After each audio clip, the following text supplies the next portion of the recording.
I am going to read to you something. Well, I should also tell you that I was chided for not doing this at a reading I did recently. I have a couple copies of my book if you want to buy one at a severely discounted price. That felt dirty, but I have to say it. A Lonely Jew on Christmas.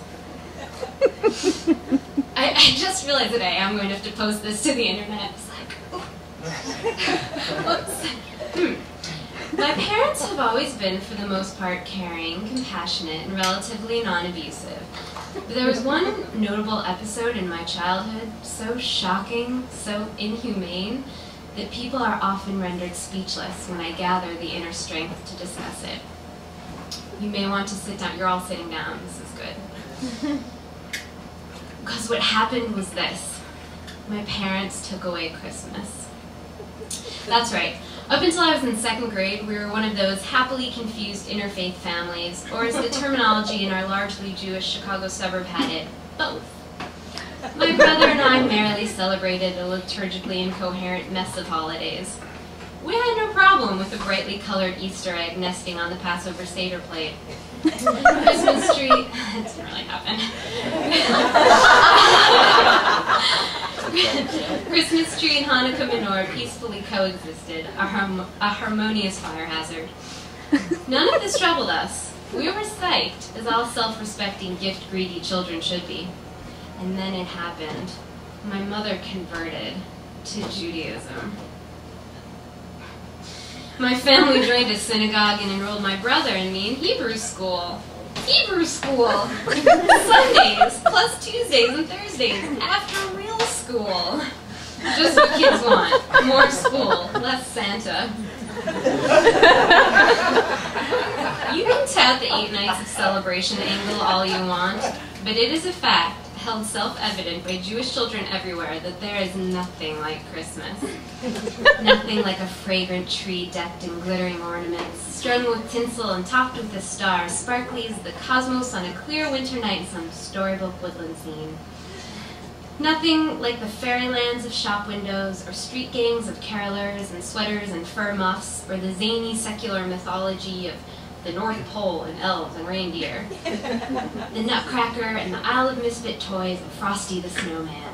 Judy Garland singing Have Yourself a Merry Little Christmas. Elvis singing Blue Christmas. Ham pink as a newborn baby.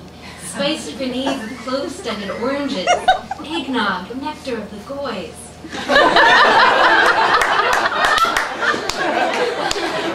I honestly love eggnog.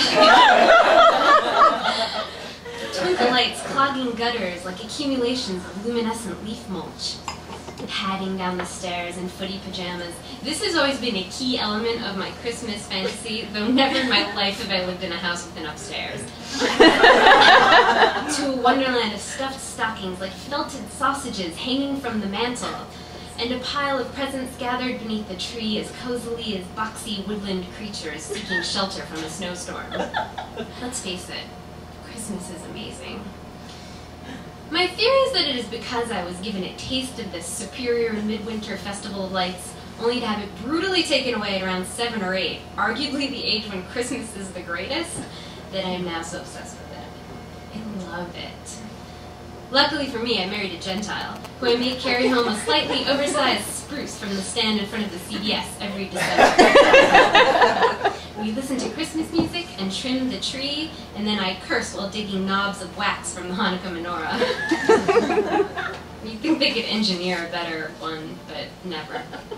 I watch It's a Wonderful Life at least once a year, at least, and weep every time. I have done crazy things in the name of Christmas. I have gone to the Radio City Music Hall Christmas Spectacular. It's expensive. My husband and I went with another mixed couple. She is Christian, and her husband is Jewish, and of course loves Christmas as much as I do. The Jewish husband and I sat with goofy grins frozen on our faces all the way through the Rockettes' Toy Soldier number, the Nutcracker Suite, the Ice Skaters, and the 3D Flying Santa. The children in the audience were not half as amused as we. Have you seen it? Yeah. Then, suddenly, at the less than spectacular end of the show, There is a strange number involving robed nomads, live animals, and baby Jesus in the manger.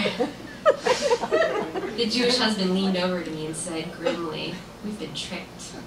I have to admit, this whole reason for the season finale was sort of a buzzkill.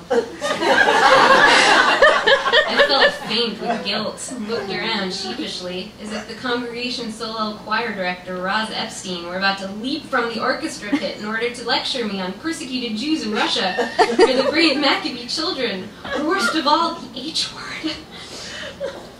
Then we visited the tree at Rockefeller Center. Christmas! And stopped at the Edison for matzo soup and latkes. Now I have a child of my own, and I'm looking forward to raising her in the same cross-cultural, multi-religion, theologically nonsensical way I was almost raised. Kids in New York don't need religion, really? Do they? Aren't they all sort of intellectually inclined, automatically agnostic, and slightly Jewy by default?